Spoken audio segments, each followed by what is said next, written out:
வணக்கம். இன்றைய நாள் எப்படி இருக்கும் பகுதியில் ஜூன் மாதம் 11ஆம் தேதி வியாழக்கிழமைக்கான பலன்களை பார்க்க போகிறோம். இது ரிஷப மாதம் என்று அழைக்கப்படுகிறது. வசந்த ருது காலம், உத்தராயண காலம் போய்கொண்டிருக்கிறது. பராபவ தமிழ் புத்தாண்டின் வைகாசி 28ஆம் நாளில் இருக்கிறோம். இன்று சர்வ ஏகாதசி. நல்ல நேரத்தை பொறுத்தவரை காலை 10:30 மணி முதல் 11:30 மணி வரை, மாலை 12:30 மணி முதல் 1:30 மணி வரை. கௌரி நல்ல நேரம் மாலை 6:30 மணி முதல் 7:30 மணி வரை.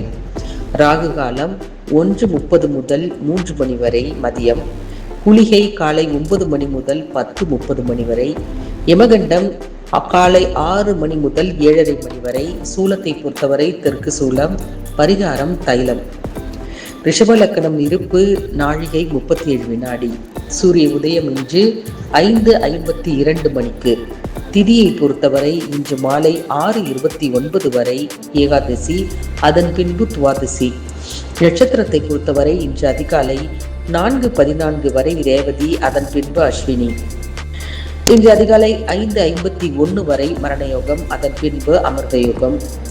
சந்திராஷ்டமத்தை பொறுத்தவரை இன்று அதிகாலை 4:14 வரை பூரம், அதன் பின்பு உத்திரம். 12 ராசிகளுக்கான பலன்களை ஒரு சில வார்த்தைகளில் பார்ப்போம். மேஷராசிக்காரர்களுக்கு சுகங்களால் நிறைய போகிறது நாள். ரிஷபராசிக்காரர்களுக்கு எதிர்ப்புகளால் சஞ்சலம் ஏற்பட போகிறது.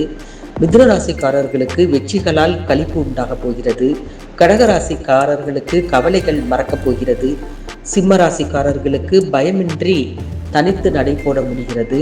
கன்னிராசிக்காரர்களுக்கு நட்பு வட்டங்களால் ஆதாயம் கிடைக்கப் போகிறது. துலாம் ராசிக்காரர்களுக்கு தடங்கல்கள் ஏற்பட போகிறது காரியங்களில். விருச்சக ராசிக்காரர்களுக்கு மகிழ்ச்சி நிறைய போகிறது. தனுசு ராசிக்காரர்களுக்கு காலதாமதம் ஏற்பட போகிறது. மகர ராசிக்காரர்களுக்கு சாந்தமான மனநிலை நாள் முழுவதும் இருக்கிறது. கும்ப ராசிக்காரர்களுக்கு முயற்சிகளால் ஏற்றம் கிடைக்கப் போகிறது. மீன ராசிக்காரர்களுக்கு பொறுமையால் நாள் முழுவதும் அமைதியாக போகிறது. இன்றைக்கான பொன்மொழி என்று பார்த்தோமானால், நீங்கள் ஏழையாக பிறப்பது உன் தவறில்லை, நீ ஏழையாக சாவதுதான் உன் தவறு என்கிறது பொன்மொழி. ஆக இன்றைய நாளை பொறுத்தவரை மிக அற்புதமான ஒரு நாளாக எல்லோருக்கும் அமைய போகிறது. இன்றைய நாள் இனிய நாளாக அமைய வாழ்த்துக்கள். நன்றி, வணக்கம்.